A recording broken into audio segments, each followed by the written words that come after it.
విశాఖ కేంద్రంగా దక్షిణ కోస్తా జోన్ ఏర్పాటు కావడం శుభ పరిణామమని ఎమ్మెల్యే గిడ్డి సత్యనారాయణ అన్నారు.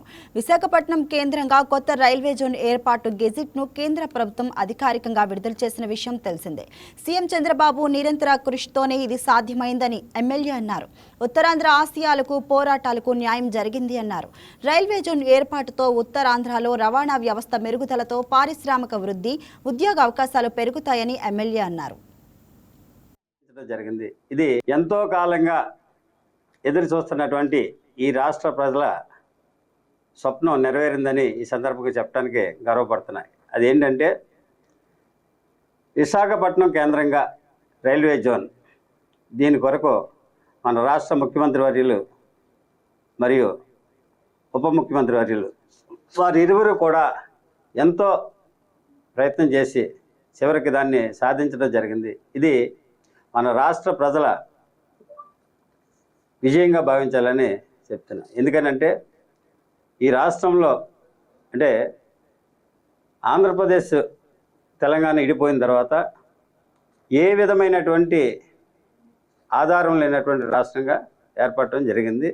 ఆ క్రమంలో మన రాష్ట్ర ముఖ్యమంత్రి వర్యులు చంద్రబాబు నాయుడు గారు ప్రత్యేకించి ఈ రైల్వే జోన్ గురించి ప్రయత్నం చేయడం జరిగింది. దానిలో ఈ రాష్ట్ర ఉప ముఖ్యమంత్రి వర్యులు కేంద్రంతో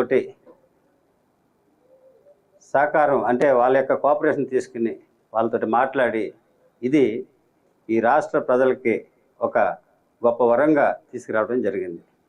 దీని యొక్క ప్రయోజనం ఏంటంటే ట్రాన్స్పోర్టేషన్ విషయంలో కానీ, డెవలప్మెంట్ విషయంలో కానీ, అదేవిధంగా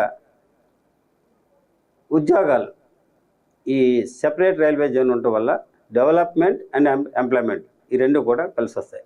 దీన్ని దృష్టిలో పెట్టుకుని మన ముఖ్యమంత్రి వర్యులు ఉప ముఖ్యమంత్రి వర్యులు దీన్ని తీసుకురావడం జరిగింది. ఇది మన ఆంధ్రప్రదేశ్కి ప్రత్యేకమైనటువంటి వరంగా భావిస్తున్నాం. ఎందుకనంటే పోరాటం చేసి సాధించేది ఒక గొప్ప విజయంగా భావిస్తాం. దానివల్ల ప్రయోజనం పొందేటువంటి వ్యక్తులందరూ కూడా ఎంతో గర్వంగా దాన్ని అనుభవిస్తారని ఈ సందర్భంగా తెలియజేసుకుంటూ, మరి ఈ రాష్ట్రానికి ప్రత్యేకమైనటువంటి రైల్వే జోన్ తీసుకొచ్చినటువంటి మన కూటమి ప్రభుత్వానికి ప్రత్యేకమైనటువంటి అభినందనలు తెలియజేసుకుంటూ థ్యాంక్ యూ వెరీ మచ్. ఎంతో కాలంగా ఎదురు చూస్తున్నటువంటి